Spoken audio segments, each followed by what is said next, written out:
इसलिए चाणक्य महल नहीं झोपड़ी में रहते थे।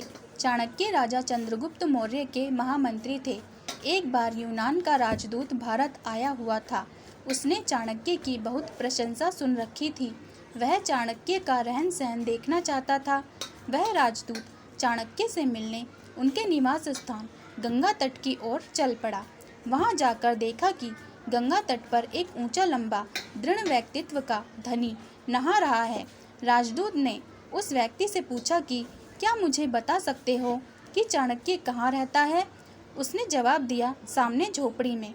राजदूत को विश्वास नहीं हुआ कि एक राज्य का महामंत्री एक झोपड़ी में रह सकता है। वह झोपड़ी के द्वार पर पहुंचा तो देखा कि भीतर कोई नहीं है।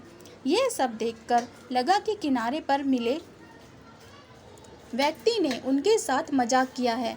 वह मुड़ने लगा तो वह व्यक्ति सामने खड़ा था। उसे देखकर राजदूत ने पूछा, तुमने तो कहा था कि महामंत्री चाणक्य यहाँ रहते हैं, लेकिन यहाँ तो कोई नहीं है। वह व्यक्ति बोला, आपका स्वागत है, मैं ही चाणक्य हूँ। अब राजदूत के आश्चर्य का ठिकाना नहीं रहा। उसे लगा कि सामने खड़ा व्यक्ति अवश्य ही मजाक कर रहा है।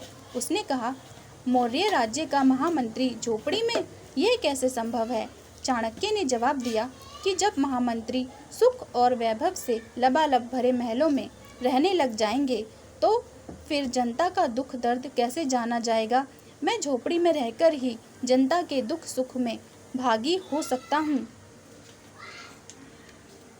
शासन की बागडोर संभालने वाले जिम्मेदार लोग जब सुख सुविधाओं का भोग करते हैं तो उनका सारा ध्यान अपने ही ऐशो आराम पर केंद्रित हो जाता है और वे जनता के साथ न्याय नहीं कर पाते।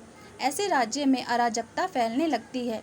राजदूत पर न केवल चाणक्य की सादगी का असर हुआ, बल्कि उनकी बातों ने उसे झंझोर दिया।